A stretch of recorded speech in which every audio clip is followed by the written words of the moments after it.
There is a number of factors influencing the farmland market today. We want to get an update now on buying and selling activity in the region with some unique ag conditions. Arizona.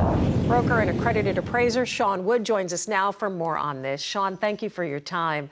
I thought we'd start with what's driving activity in Arizona's farmland and ranch sales right now. What are you seeing? Yeah, so Arizona is really unique in that we have our ranch and our farm sales are really impacted by two different groups of buyers, and so when it comes to the farmland, Arizona has about 16% deeded ground, so we're limited in our supply, and then the majority of that ground has been influenced by development closer into cities like Phoenix, Tucson, Casa Grande. So that demand is driven primarily by development, which has been very robust, and kind of pushes our farmers out, our growers further out in our other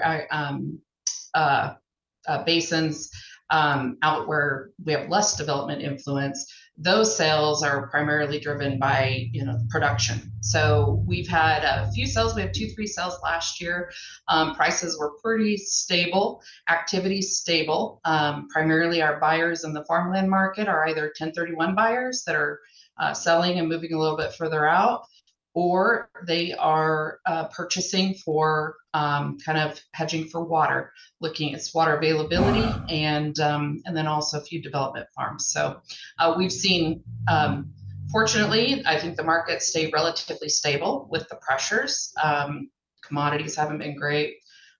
Prices are, input prices are escalating. So luckily, though, this market's remained relatively strong. Yeah. So, I mean, the challenges there in Arizona, it's something you deal with, I'm sure, on a daily basis. The water availability, the climate pressures really having a big influence on these decisions right now in the state. Mm-hmm.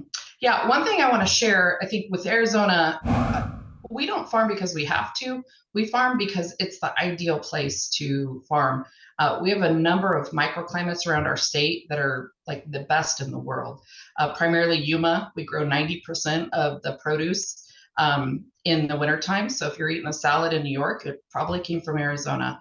So we are utilizing that water extremely well, very efficient. But again, we have a ways to go to become more efficient. And it is a concern. I mean, we are in a drought. We're in an arid state, and our ranchers up in northern Arizona, southern Arizona, central Arizona, they're in a pretty tough state right now. Not a lot of feet on the ground. Luckily, the cattle market's high. It's kind of holding things together, but it's tough. Most people are hauling water every day, as opposed to being able to manage the ranches like they're used to. So it's a little tough and dire, but we're hoping and praying for some rain. Yeah, always. And I guess our farmers and producers very resourceful. They learn how to pivot and make do with what they have, but of course hoping for more water that way. Shawn, thank you for joining us. Great information there. Shawn Wood with the American Society of Farm Managers and Rural Appraisers.